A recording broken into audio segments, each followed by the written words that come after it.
Hello అందరికీ, ఇవాళ video వచ్చేసి కోడిగుడ్డు పులుసు ఎలా తయారు చేశానో, ఎక్కువ మసాలా లేకుండా సింపుల్గా ఎలా చేశానో ఈ వీడియో ద్వారా చెప్తాను.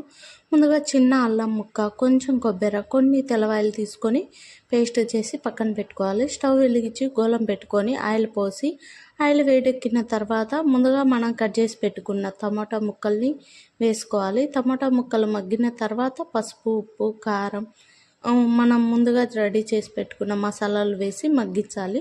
కొద్దిగా నీళ్లు పోసుకొని మసాలాలు టమాటా ముక్కలు బాగా మగ్గించుకోవాలి. మగ్గించుకునే తర్వాత ఇంకొన్ని నీళ్లు పోసుకొని ఉడికించి, ఆల్రెడీ నేను కోడిగుడ్లను ఉడికించుకొని సగానికి కట్ చేసి పెట్టుకున్నాను. ఆ కోడిగుడ్లను అయితే ఈ టమాటా పులుసులు అయితే వేసుకోవాలి. అంతేనండి, కొద్దిసేపు ఉంచి దించేస్తే కోడిగుడ్డు పులుసు అయితే రెడీ అవుతుంది.